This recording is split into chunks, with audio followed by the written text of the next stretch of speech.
Muy buenos días, le damos la bienvenida a esta nueva edición en la sección de entrevistas de INC Legal.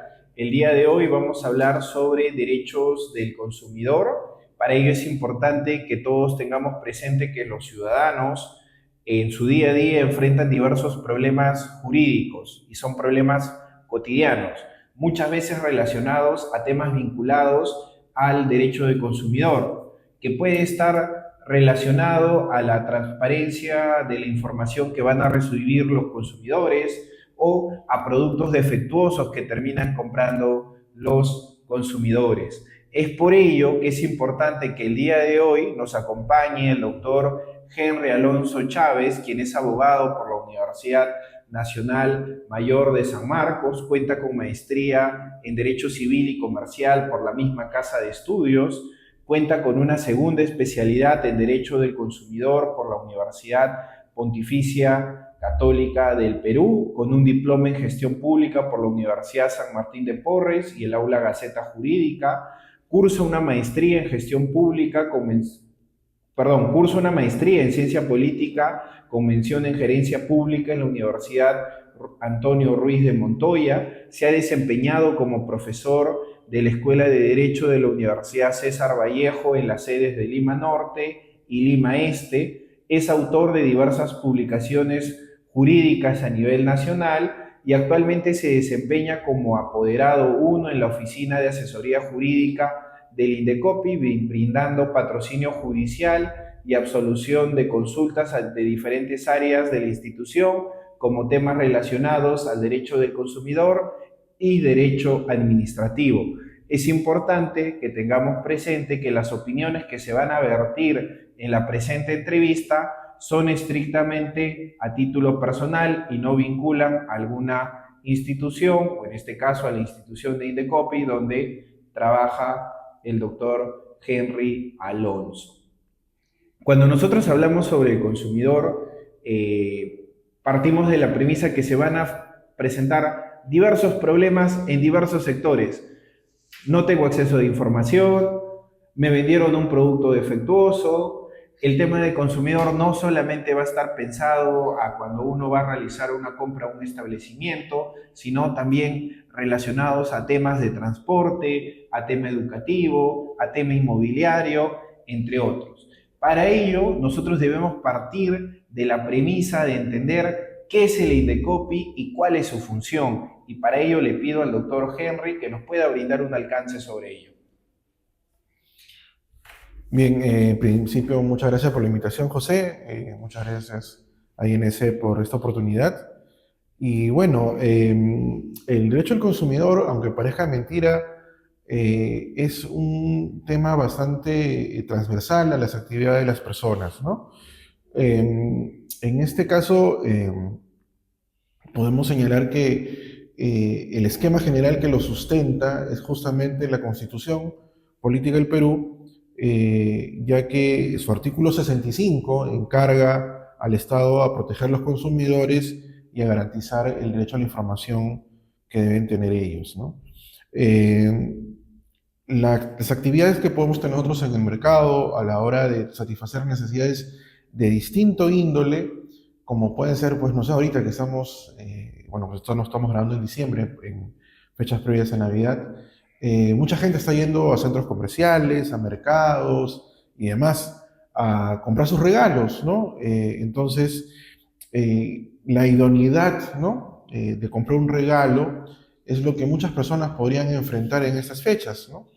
Y justamente los conflictos de consumo por los que se pueden generar en la adquisición de esos productos o servicios es que existe la protección que otorga el derecho del consumidor, ¿no? Por ejemplo, digamos, pues José desea comprarle un reloj bonito a su esposa, va, lo compra en el centro comercial, llega en la noche buena, ¿no? El día siguiente, la Navidad, abre el reloj, bla, el reloj no funciona, ¿no? Ahí estamos advirtiendo, por ejemplo, un conflicto de consumo, porque el regalo, el reloj que él compró para regalárselo a su esposa, no está funcionando, ¿no? Y esa falta de funcionamiento es lo que se llama la carencia de idoneidad del producto o servicio, ¿no? Y es al amparo de la institución de Indecopi, ¿no? Que es una institución adscrita al Poder Ejecutivo, donde vamos a encontrar la protección que se otorga a los consumidores. Perfecto, estupendo. Ahora, un tema que creo que es bastante importante que todos nuestros oyentes, los ciudadanos en general, tengan en presente es qué tipo, al menos de manera general, qué tipos de derechos tienen los consumidores. Bien, en principio debemos hacer un poquito de memoria. El derecho del consumidor en nuestro país es recientemente nuevo. Podríamos hablar legislativamente que Indecopi ya se encargaba de los conflictos de consumo desde los 90, ¿no? Justamente con la nueva constitución, ¿no? Y tal vez haciendo un poco de arqueología podríamos encontrar por ahí normas dispersas en los años 80, ¿no? Pero en el mundo, en general, el mundo occidental, donde ya la economía social de mercado o libre mercado ya venía funcionando, podemos encontrar pues que los conflictos de consumo o los problemas derivados del consumo masivo de productos y servicios ya vienen desde incluso antes de mediados de los años 50, ¿no? El satisfacer necesidades a través de la compra de electrodomésticos, ropa, artefactos y demás, en el mundo occidental ya es muy antiguo, ¿no? Entonces, los principales derechos que podríamos enumerar, que también están en nuestra legislación, por ejemplo, ¿no? Es el derecho a la información, ¿no?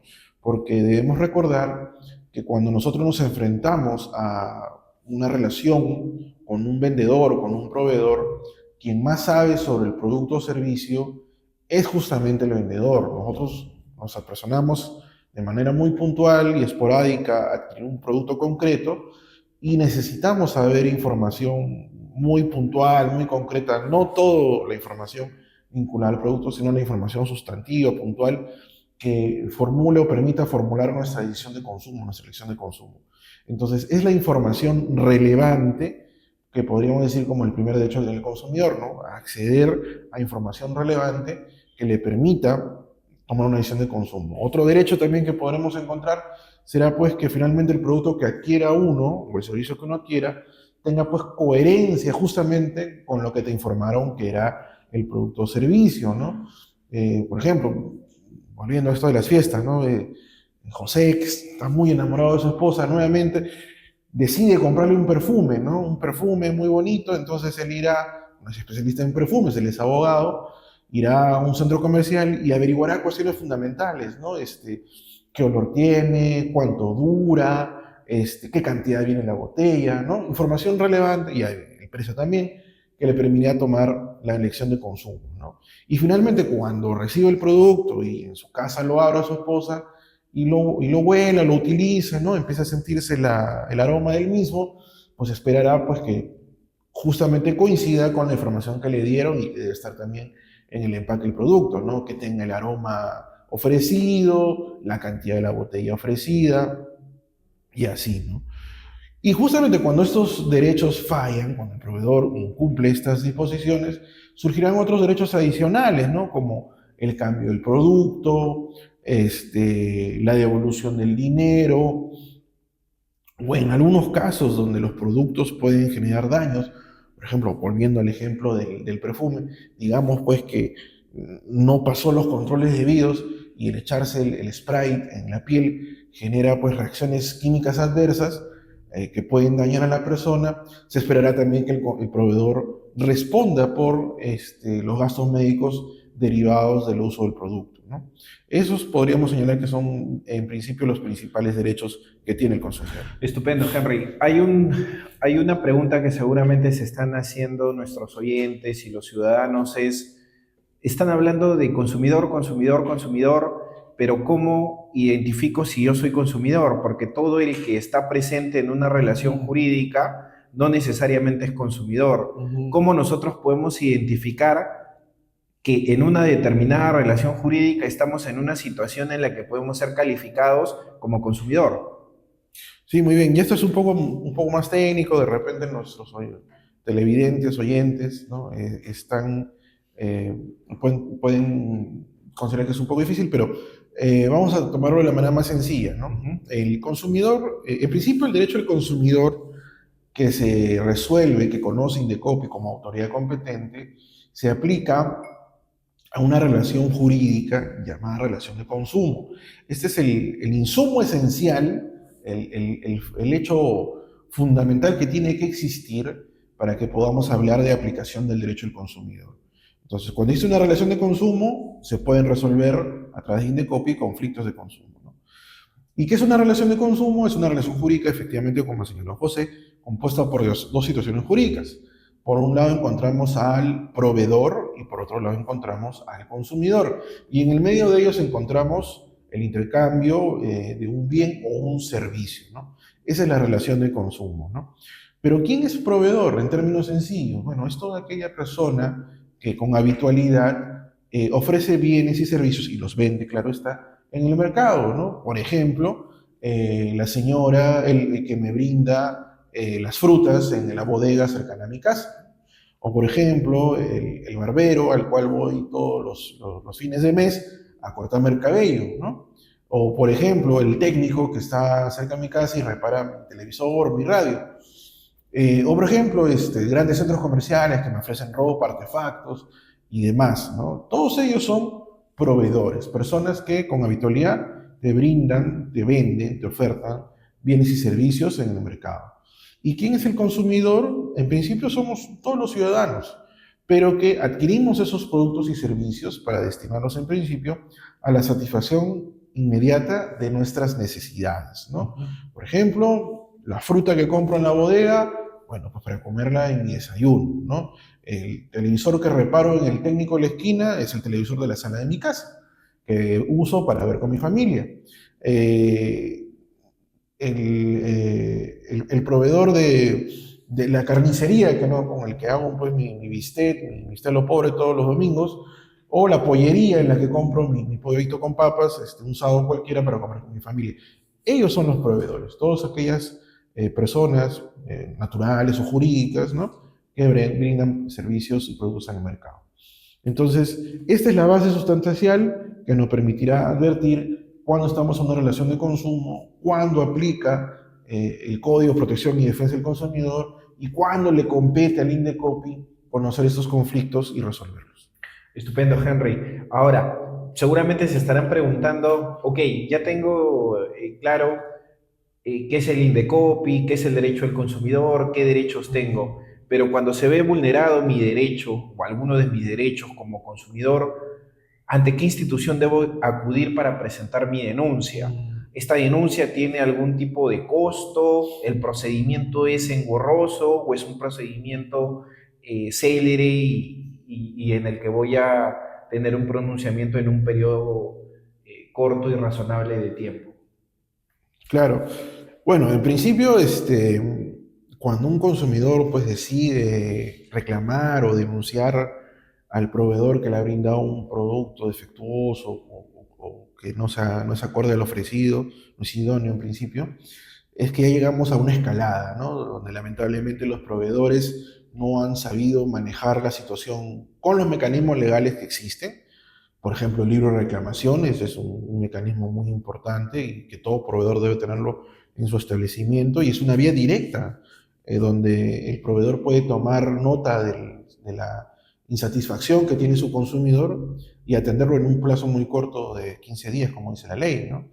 Pero suponiendo que se ha superado eso, ya las posibilidades de conversar entre consumidor y proveedor se han terminado, y el consumidor está decidido a acudir a una autoridad, bueno, en principio hemos de tener en cuenta que Indecopi sí es la principal autoridad que conoce la mayoría de conflictos de consumo, ¿no? Pero no es la única, existen otras. Existe, por ejemplo, en los temas de seguros de salud, ¿no? Entidades prestadoras de salud, clínicas, su salud. Ellos son competentes específicamente en conflictos de consumo en materia de salud. Pero también existe, por ejemplo, otra autoridad en materia de telecomunicaciones. Y ahí tenemos a los CITEL, ¿no? Y en temas, por ejemplo, de agua, ¿no? Suministro de agua, tenemos a SUNAS, ¿no? Pero la mayoría de conflictos, por ejemplo, en un tema de un banco, el colegio de los chicos, transporte terrestre, transporte aéreo, centros comerciales donde uno compra ropa y demás, principalmente la autoridad competente es el INDECOPI, a través de dos áreas puntuales. El órgano resolutivo de procedimientos sumarios o la Comisión de Protección al Consumidor de la localidad en la que estemos hablando que ocurrieron los conflictos, porque es importante recordar que INDECOPI tiene presencia a nivel nacional, no solo en Lima. Hay presencia de órganos resolutivos en Lima Sur, Lima Norte, hay también en cada ciudad importante de los departamentos del país, ¿no? En Cusco, Junín, Tacna, Lambayeque, Iquitos, en varias zonas de nuestro país. Entonces, en estos casos, la persona que se siente afectada, digamos, por ejemplo, ¿no? Por que compró un hervidor eléctrico que le vino malogrado, ¿no? Defectuoso, en un centro comercial, y no le quieren devolver su dinero, no le quieren cambiar el producto, simplemente se han negado a atenderlo, se puede acercar al INDECOPI, ¿no? Y presentar una denuncia, ¿no? Esta sería la vía en la cual se espera que se sancione al proveedor y en la que se espera que se le otorgue una medida correctiva al consumidor, como sería la devolución del dinero o el cambio del producto, ¿no? Esa sería la vía de la denuncia. En este caso sí se paga una tasa administrativa, está más o menos 36, 37 soles, en el Banco de la Nación se paga, y lo más importante que deben conocer los ciudadanos es que para la presentación de esta denuncia no se necesita la firma de abogado. Según el artículo 106 del Código de Protección al Consumidor, la última línea, revísenlo con detalle, no se necesita abogado, es decir, cualquier ciudadano puede agarrar su Word, ¿no? Claro, eso sí, le van a pedir pues, que sea escrito con bastante coherencia y claridad para entender cuál fue el problema, qué le ofrecieron y cuál fue el defecto que le genera la molestia y el fastidio, ¿no? Y eso se presenta en una solicitud por escrito o por mesa de partes virtual, ya también el INDECOPI tiene una mesa de partes virtual, y dependiendo del monto del consumo se derivará al órgano resolutivo de procedimientos sumarios o al órgano o a la comisión, ¿no?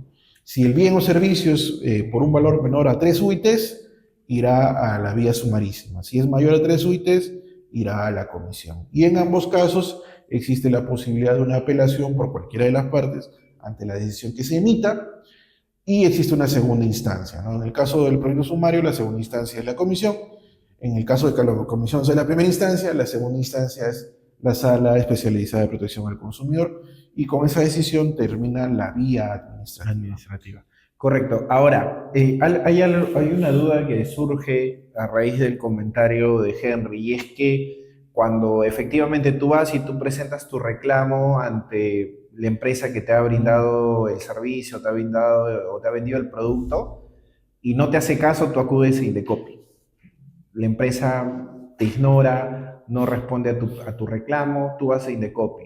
Inicia el proceso administrativo en Indecopi por la denuncia que ha colocado el consumidor, y la empresa se apersona y te puede invitar a conciliar. Es posible que durante el proceso la empresa quiera conciliar contigo y de esta manera se ponga fin al proceso administrativo abierto ante Indecopi, o pese a la conciliación, Indecopi igual puede continuar con las investigaciones para determinar si corresponde sancionar a la empresa al margen de que ya, por ejemplo, te haya cambiado el producto que estaba defectuoso. Claro. Bien, esa es una pregunta que más interesaría a los proveedores, ¿no? Las empresas. Porque lamentablemente ocurre pues que las empresas reaccionan ya cuando están en la vía, están en Indecopi, tienen el problema, les da la notificación y se enteran que según la ley pueden ser multados hasta con 450 UITs, ¿no? Sí, claro. Y se preocupan recién ahí, ¿no? Entonces, en principio, el propio Código de Protección del Consumidor sí reconoce la posibilidad de que iniciado el procedimiento, ¿no? Ni bien notificado el proveedor con la imputación de cargos, tenga la posibilidad de llegar a una conciliación con el consumidor y solucionar el tema e incluso pedir el archivamiento del procedimiento, ¿no? Pero eso es una vía muy temprana, hay unos plazos muy cortos, ¿no? Ahora, eso no niega también que durante el procedimiento, incluso pasado esa etapa, igual pueda insistir en la realización de una conciliación y cumplir con el procedimiento y tal vez lograr pues una evaluación de parte del órgano resolutivo que influya en la erogación de la sanción, como una consideración atenuante, ¿no? Que buscó finalmente solucionar el problema, ¿no? Pero sea que se busque la conciliación como una forma de concluir anticipadamente el procedimiento o durante el mismo y orientado a buscar de repente una graduación benévola de la sanción de parte de Indecopi o de otra autoridad administrativa, debemos recordar algo importante. El artículo 106 que les mencioné del Código de Protección y Defensa del Consumidor dice bien clarito que los procedimientos de Indecopi son sancionadores, son procedimientos administrativos sancionadores, donde el inicio de los mismos es por decisión de la autoridad administrativa, sea porque se tomó conocimiento por la denuncia del ciudadano, del consumidor, o por una investigación de oficio, ¿no? Entonces, puede darse, según la relevancia del caso, las posibles afectaciones o implicancias que el mismo tenga, que la autoridad decida continuar y al margen de la solicitud de conciliación o de la conciliación que hayan llegado, la autoridad administrativa pueda continuar y pueda sancionar, ¿no? Pero eso ya dependerá de concretamente la evaluación del caso y, como les digo, de qué tan ramificado o el impacto que haya podido tener esta infracción del proveedor en el mercado, que amerite pues continuar, ¿no? Ahora, hay un tema que mencionas que es bastante importante que los ciudadanos en general deben tener presente y es la función sancionadora que cumple Indecopi.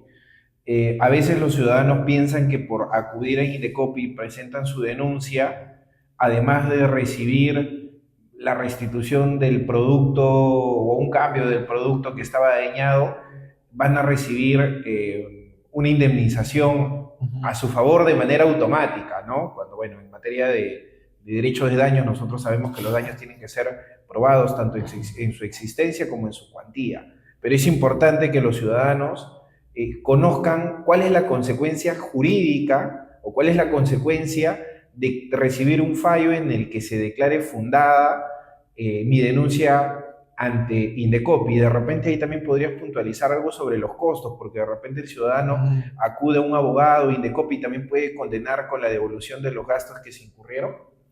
Sí, efectivamente. Concretamente, la finalización del procedimiento de protección al consumidor, el proceso sancionador, implicaría, pues, de ser desfavorable al consumidor, que efectivamente se determine que el proveedor incumplió algún derecho del consumidor previsto en el articulado del Código de Protección y Defensa del Consumidor, ¿no? Información, idoneidad, o de repente alguna manifestación específica de estos derechos previstos en alguno de los artículos, ¿no? Por ejemplo, ¿no? Yo presenté un reclamo y la empresa nunca me atendió, ¿no? Artículo 24 del Código, ¿no? Entonces, esa es una infracción específica. No cumplió con el artículo 24, no brindó una respuesta. Entonces, se determina la infracción. ¿Qué más vas a obtener en la resolución? Ok, una medida correctiva. ¿Cuáles son las medidas correctivas que se pueden imponer? 114, 115 y 16 del Código, ¿no? Ahí están las medidas correctivas, ¿no? Por ejemplo, en este caso, respóndele la carta, ¿no? Respóndele el reclamo al consumidor. Esa sería la medida correctiva, ¿no? Y la sanción que se impondrá por no haber respondido este reclamo, ¿no?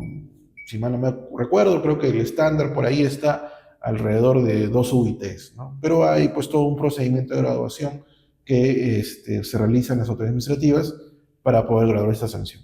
Ahora, estas tres cosas, ¿no?, que hemos mencionado, la determinación de la responsabilidad, la medida correctiva y la graduación de la sanción, ninguna está vinculada o ninguna puede ser entendida como indemnización. La medida correctiva, específicamente, según nuestra legislación nacional, no es una indemnización, sino es un mecanismo para poder compensar las afectaciones inmediatas, ¿no? O volver al estado inmediato anterior a la afectación generada por el consumidor, ¿no? Al consumidor por parte del proveedor, ¿no? Pero las indemnizaciones en sí son materia judicial, ¿no? Lamentablemente, algunas personas no comprenden o no tienen en claro, y es bueno aclararlo, ¿no?, como mencioné al inicio, de que Indecopi no es una entidad judicial, ¿no? Y tampoco CIPTEL, tampoco SUNAS, son entidades administrativas dependiente del Poder Ejecutivo. Entonces, los funcionarios que resuelven los conflictos no son jueces, son funcionarios, servidores civiles del Poder Ejecutivo, y por tanto no tienen la facultad de emitir sentencias. El único que puede evaluar la emisión de una indemnización en el marco de un proceso judicial, ¿no?, de indemnización es un juez. Claro que el artículo 100 del Código de Protección y Defensa del Consumidor señala que el juez valorará las medidas correctivas que el INDECOPI o otra entidad administrativa haya podido otorgar para el cálculo de la indemnización, pero finalmente corresponde a un juez emitir esa graduación o a un árbitro. Correcto. En el caso del arbitraje de consumo, porque justo me olvidé mencionarlo, otra vía de solucionar los conflictos de consumo es el arbitraje de consumo, pero ya ahí no hay medidas correctivas, tampoco hay sanción, solamente es la resolución del conflicto y la emisión de la indemnización, ¿no? Correcto, correcto. Muy, muy bueno. Antes de ir en manera específica a los problemas que se presentan en alguno de los sectores más comunes de nuestra sociedad, creo que es importante que en este momento nos expliques qué pasa si yo no estoy contento con el fallo que he recibido del Indecopi, sea consumidor o sea proveedor. ¿A dónde debo acudir? O sea, mencionaste apelar, puedo acudir a la vía judicial, puedo acudir al arbitraje. ¿Qué mecanismos o qué pasos siguen una vez recibido este fallo de primera instancia y cuál sería la última instancia o el último recurso? Claro, la vía más usual, comúnmente que recurren los consumidores para plantear sus conflictos es el procedimiento administrativo sancionado ante Indecopi, ¿no? Y ya les mencioné que la primera instancia, según la cuantía y otros criterios, puede ser el órgano de procedimientos sumarísimos o la comisión. En ambos casos, la decisión que se emite puede ser apelada y en el caso del procedimiento sumario, la segunda instancia es la comisión. En el caso del procedimiento ordinario, la segunda instancia es la Sala Especializada de Protección al Consumidor. Con ambos se termina la vía administrativa.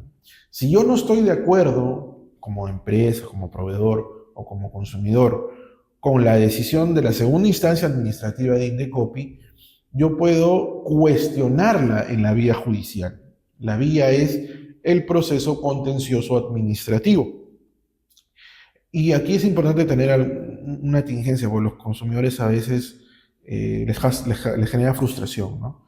Finalmente, el esquema de nuestro ordenamiento es ¿no? Y establece que la vía previa es la vía administrativa en estas dos instancias, que más o menos puede durar 1 año o 2 años, a lo mucho, dependiendo de la carga procesal, pero existe la segunda etapa que es la vía judicial, ¿no? Sí. ¿Por qué? Porque la Constitución establece que los pronunciamientos de la administración son revisables en sede judicial, ¿no? Entonces, es una regla de juego de nuestro Estado.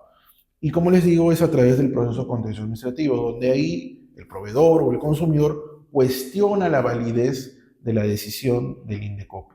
Y ahí un juez contencioso administrativo, específicamente, y esto es un tema de organización del Poder Judicial, los jueces son de la especialidad contenciosa administrativa, subespecializado en temas de mercado, el 23, 24, 25, 26 juzgado contencioso administrativo de Lima, los que conocen estos casos, ¿no? O sea, en Lima. Así, el conflicto ha ocurrido en la sede de Loreto, de Indecopi, Cusco, Lambayeque, Tacna. Finalmente, en la vía judicial se va a tener que ver en esos juzgados de Lima. Y la sentencia que emitan estos juzgados de Lima puede ser apelada por cualquiera de las dos partes, ¿no? Por Indecopi, que va a defender su resolución, por el demandante, que puede ser el proveedor o el consumidor, puede ser apelada y va a una segunda instancia, a una Sala Superior Contencioso Administrativa, en este caso la quinta sala. Y ellos resuelven en segunda instancia judicial, ¿no?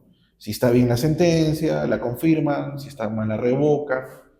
Y nuevamente existe un recurso extraordinario que es el recurso de casación, donde cualquiera de las partes tiene el derecho de impugnar y ya esta revisión se realizaría por la Sala de Derecho Constitucional y Social Derecho Constitucional y Social Permanente o transitoria de la Corte Suprema de Justicia, ¿no?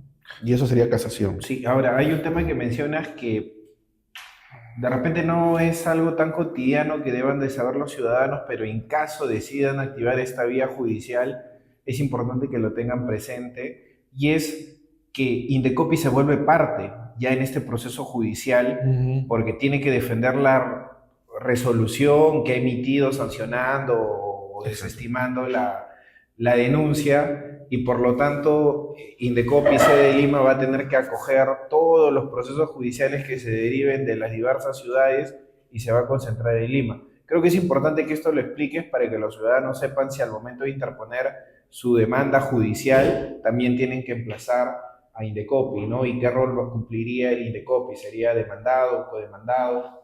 Claro, en este caso, digamos, pues un proveedor o una tienda está en desacuerdo con la resolución de Indecopi, ellos presentan su demanda ante el juez contencioso administrativo del Poder Judicial de Lima, de la sede de Lima, y piden la nulidad de la resolución de Indecopi, por ABC razones, ¿no? Entonces ahí el demandado es Indecopi. Ujú. Indecopi será demandado y tendrá que acudir al Poder Judicial a defender la validez de su resolución.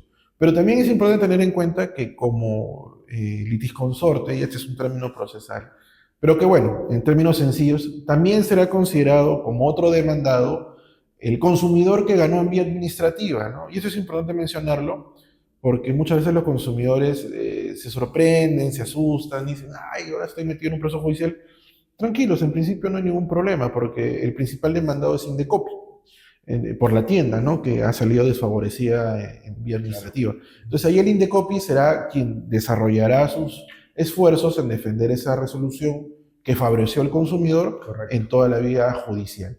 Y si el litisconsorte, en este caso el consumidor, quiere participar, bueno, es libre de hacerlo, o como no, finalmente Indecopi va a asumir principalmente la carga de la defensa. Sí, Pero si quiere hacerlo, es importante tener en cuenta que ahí sí, en la vía judicial, no se puede hacer nada sin un sí, abogado. Es correcto. necesario la asesoría y la firma de todos los escritos por un abogado. Correcto, correcto.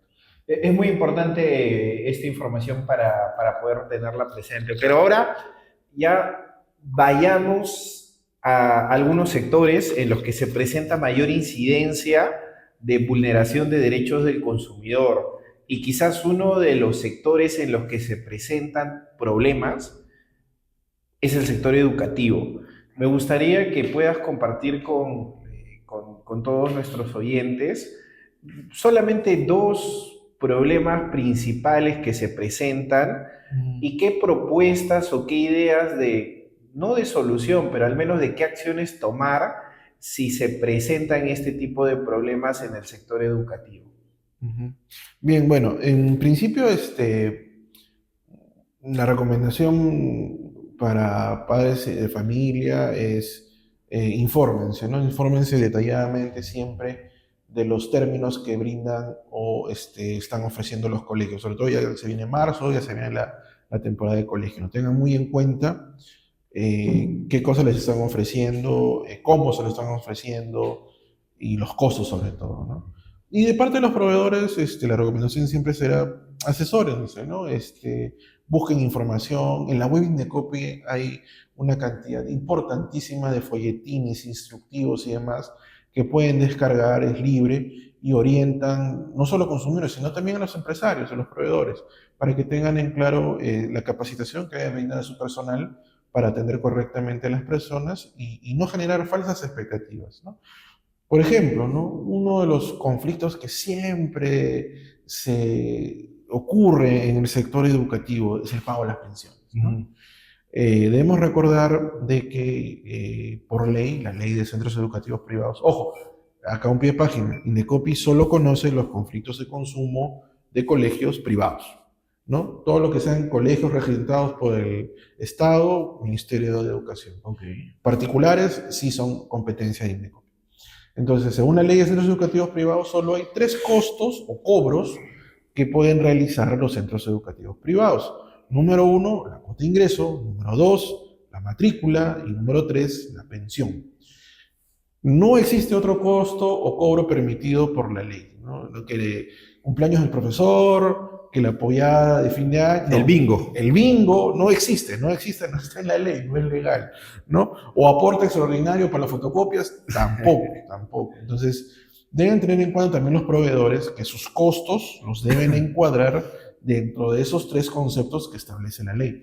Cuota de ingreso, matrícula y pensión. La cuota de ingreso es cuando eres un alumno nuevo y vas a ingresar al colegio y es el derecho que pagas por tener una vacante por los 11 años, ¿no? Primaria y secundaria, digamos, que tiene el colegio, que vas a estar en el colegio, ¿no? Es un derecho que, o sea, es un costo que pagas por tener tu vacante esos 11 años en el colegio, ¿no?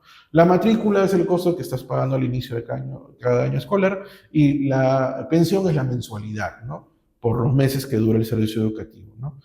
Un gran conflicto que siempre ocurre es la oportunidad del pago de la pensión, las famosas pensiones adelantadas. Debemos señalar a los padres de familia principalmente que la ley señala que las pensiones se pagan sobre servicio brindado. Es decir, no existe obligación de pagar pensión adelantada, sino que se paga servicio brindado, o sea, mes vencido, pago pensión, ¿no? Y eso está establecido en la ley. Y lamentablemente muchos proveedores no se encuentran debidamente informados y incurren en este problema, ¿no? Otro conflicto que también ha surgido de manera reciente a propósito de la pandemia es el famoso tema de la cuota de ingreso, ¿no? En el año 2020 salió un decreto de urgencia que habilitó el derecho de los padres de familia a que cuando decidían retirar al niño del colegio, tenían el derecho a la devolución proporcional de la cuota de ingreso. Sin embargo, los colegios se han negado o parece que no han entendido esto y piensan que tienen que devolver toda la cuota, ¿no? Y no es así, la ley dice proporcional. Y ahí volvamos a la reglita de años que les dije, ¿no? Yo pago por 11 años, ¿no? Mi cuota de ingreso al inscribir a mi niño al colegio. Pero si decido retirarlo en el año 4, ¿no? Del 1 al 4 ya pagué, eso no se devuelve. Del 5 al 11 es lo que tengo derecho a la devolución proporcional. ¿Por qué? Porque ese es un dinero que ya no tiene sentido que me reserven la vacante en el salón porque justamente mi hijo no va a estar, ¿no? Entonces, por ejemplo, esos son dos grandes conflictos, pero también podríamos de repente mencionar, también es un tema lamentablemente muy vigente, que los colegios están obligados a cumplir medidas de protección en caso de bullying, ¿no? O estas medidas de sana convivencia, deben cumplir una serie de legislación específica del ministerio y estas medidas de protección sí es sancionable por INDECOPE, ¿no? Deben cumplir con brindar estos mecanismos de seguridad, estos libros, registros y demás que establece las normas de sana convivencia, ¿no? O, por ejemplo, las normas que también establece el Ministerio para la adquisición de libros y de uso en el aula, ¿no? Material bibliográfico de uso en el aula, que implica la participación de los padres de familia, o el tema también de la lista de útiles, ¿no? No está permitido la orientación a la adquisición de marcas específicas, ¿no? Las listas de útiles deben señalar, por ejemplo, se necesita pegamento en barra, no marcas, ¿no? Porque en el mercado existen una infinidad de marcas y ya dependerá de la elección del padre de familia qué pegamento en barra usa, ¿no?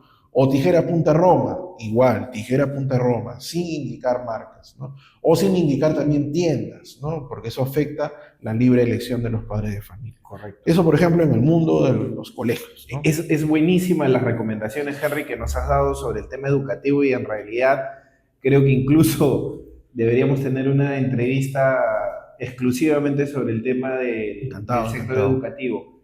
Pero no quiero dejar de preguntarte también, así como en el sector educativo, los problemas que se van a presentar en el sector del inmueble. Más aún ahora cuando hace una década ha pasado a tener un boom este tema de los condominios, de los edificios, de los departamentos.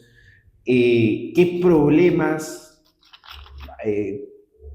cotidianos tienen los ciudadanos que están vinculados al derecho del consumidor que pueden ser denunciados ante INDECOPE? ¿Y qué recomendaciones también, desde luego, tú brindarías? Sí, bueno, el tema de inmuebles, departamentos principalmente, ¿no? Que es el tema que está de boga ahorita, ¿no? Muy común, la gente está eh, muy predispuesta a adquirir una vivienda, ¿no? Un departamento. Y la principal recomendación es lean en detalle lo que le ofrecen los proveedores, ¿no? Y siempre pregunten de quién es, ¿no? El proyecto, quién lo está manejando, quién es el responsable, cuál es la situación de los permisos y licencias para la construcción. Es más, esto está detallado específicamente en el Código de Protección y Defensa del Consumidor en cuanto a los documentos que tienen que tener los proveedores a mano para poder informar a los consumidores, ¿no? Y por ejemplo, un caso muy usual que existe es la entrega de los documentos, ¿no? La entrega de los documentos de independización y demás del inmueble una vez ya entregado el acceso de los consumidores al inmueble, ¿no? Aquí hay que tener en cuenta dos cosas. En principio, el contrato. Muchas veces este tipo de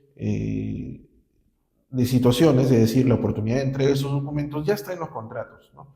Entonces, ahí establecen los proveedores el tiempo promedio que ellos se van a demorar, o a veces fechas exactas señalan de cuándo van a entregar esos documentos, ¿no? Entonces, yo como consumidor en principio tendría que tener en cuenta, ya, se van a demorar un año, se van a demorar 2 años, bueno, ahí debo ver la fecha, ¿no? Y si llegada la fecha, la constructora y la inmobiliaria no ha cumplido con entregarme estos documentos, yo ya estoy habilitado a empezar a exigir o reclamar o denunciar el incumplimiento de este punto del contrato, ¿no? Que no me han entregado eso, ¿no? Y el otro supuesto sería, bueno, que no hay ninguna fecha y ya sería, bueno, ver las negociaciones, las conversaciones que han venido ofreciendo en folletos o de repente en documentos previos de negociación como la separación del inmueble, las minutas y demás, para ir viendo qué han venido ofreciendo de manera informal, cuando me refiero a de manera informal es no escrito en el contrato, ¿no? Y por ahí también tiene una línea, ¿no? Pero podríamos mencionar, por ejemplo, que según recientes pronunciamientos del Indecopi, se ha visto de que un tiempo más o menos razonable para que las inmobiliarias cumplan con entregar estos documentos es hasta un año después del acceso de los consumidores al inmueble, ¿no? Salvo pues que demuestren que la imposibilidad de la entrega es algo que supera sus esferas de controles, ¿no? Es decir, no está en sus posibilidades, sino que ellos han cumplido todo lo que diligentemente podrían haber hecho como constructora, pero ya es una cuestión de la municipalidad que supera cualquier nivel de razonamiento que les impide entregar, ¿no? Ahí de repente podrían tener una excusa, ¿no? Pero tendrían que demostrar pues que es una situación bastante excepcional, ¿no? Otro conflicto muy común, por ejemplo, son la famosa aparición de fisuras en el departamento, la aparición de frente de que cierra una puerta, se abre la ventana, ¿no? Cierra la puerta de la cocina, empieza a vibrar la luna. Entonces, esos pequeños, o ¿no? El agua no pasa en la ducha. Entonces, esos son pequeños desperfectos que sí se pueden reclamar al proveedor y debe haber, pues, dentro de las garantías reconocidas por la ley, la subsanación inmediata por parte del proveedor. Ahora, también eso se puede trasladar a las áreas comunes, ¿no? Donde de repente me ofrecieron que debía haber un coworking o de repente debía haber un parquecito interno para los niños. Y llega y no hay nada, ¿no? Entonces también ahí se puede reclamar la falta de entrega a las áreas comunes, ¿no? Por parte ahí sí, se había que evaluar el acceso, ¿no? A estas áreas comunes, o si definitivamente no existen, ¿no? Se podría reclamar al inmobiliario de la constructora, ¿no? Eh, Otro conflicto por ahí, que podría ser también común, pero esto ya más vinculado con financiero, es la oportunidad de las ofertas, ¿no? De las arras, y si la negativa del banco me afectó o no adquirir el departamento y la inmobiliaria se queda con las arras, ¿no? Ahí hay que también tener en cuenta, por parte de los consumidores, mucho cuidado, cómo están realizando ese negocio, ¿no? Recuerden que si los préstamos no sean oportunamente, no sean dentro de los plazos, dentro de los contratos existen cláusulas que permiten quedarse con ciertos porcentajes a las constructoras por la pérdida de la oportunidad de la venta, ¿no? Entonces, También a veces es discutible esas situaciones, eh, por el tema de la falta de información o por el tema de repente de la oscuridad de las cláusulas, ¿no? Pero mi recomendación sería mucho cuidado a los consumidores con la firma de esas arras, de esos plazos, ¿no? De esas separaciones, ¿no? Más comúnmente creo que tienen ese término, porque tienen plazos específicos, ¿no? Que pueden generar la retención de porcentajes importantes por parte de la inmobiliaria del dinero que ya están dando, ¿no? Ya para ir terminando con la entrevista, justo mencionabas que hay problemas de los consumidores relacionados al sector financiero.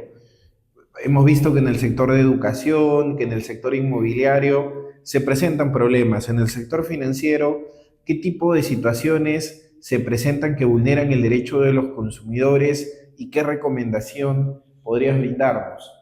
Sí, claro, el sistema financiero es uno de los más reclamados, ¿no? Por ejemplo, han habido en los últimos años problemas con las apps, ¿no? Ahora que todos estamos usando las apps de los bancos que se caen y no permiten disponer del dinero, o ha habido, ¿no? Problemas donde a veces entrabas al app y aparecía en cero tu cuenta y la gente se desmayaba. Entonces, por ejemplo, ahí uno de los principales problemas que generan este tipo de situaciones es la falta de información de las entidades bancarias, ¿no?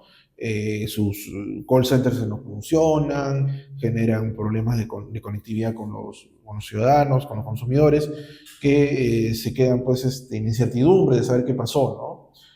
Cuando ocurren esas circunstancias graves que incluso afectan a masividad de personas, ¿no?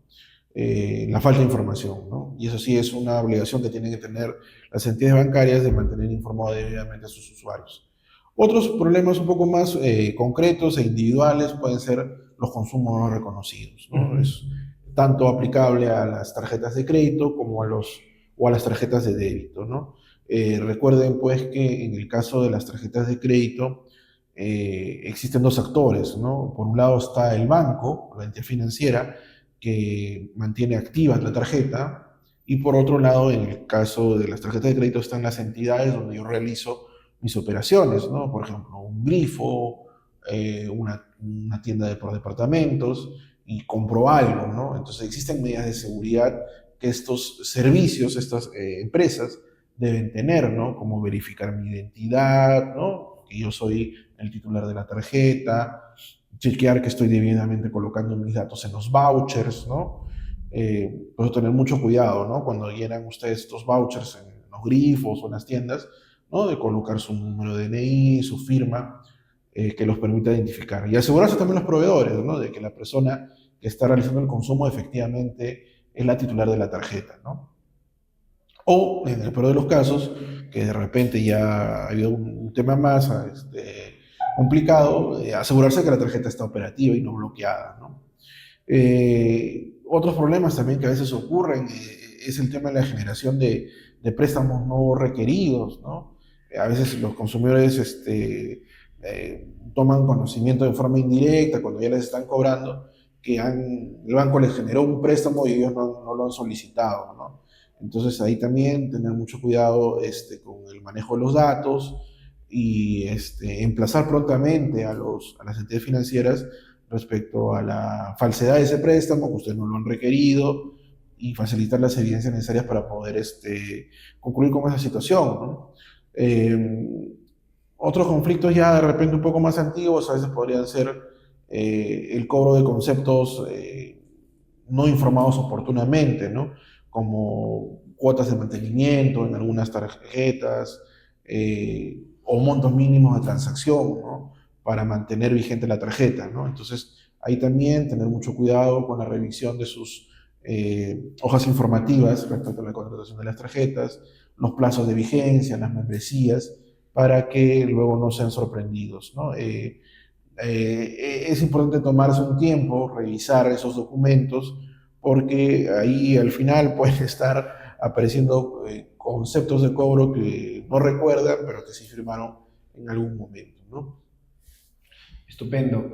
De esta manera hemos llegado a la parte final de esta sección de entrevistas en INC Legal. Le damos las gracias al doctor Henry Alonso por habernos acompañado esta mañana y esperamos que De esta manera, al menos los ciudadanos conozcan, al menos de manera general, los derechos que tienen como consumidores y de qué manera pueden accionar cuando se encuentren en una situación que vulnere sus derechos, que como hemos visto puede estar vinculado en diversas áreas, como en materia de educación, en materia financiera, en materia inmobiliaria. La principal recomendación es siempre estar informados, colocar nuestro reclamo directamente a la empresa. Si no tenemos una respuesta, tenemos que ir y tocar la puerta de Indecopi. Indecopi es una entidad sancionadora que va a buscar que se sancione a la empresa que ha incumplido con su obligación, y de ser el caso que se me otorgue un bien similar al bien que se me había entregado que era defectuoso. Si nosotros lo que pretendemos es una vía indemnizatoria, la vía no es Indecopi, la vía es el arbitraje de consumo o es la del Poder Judicial. Muchas gracias nuevamente, Henry, y a todos nuestros oyentes los invitamos a que puedan dejar como comentarios las preguntas o los temas que quieren que sean desarrollados en nuestras siguientes entrevistas. Muchas gracias. Hasta Gracias, luego. Henry. Muchas gracias.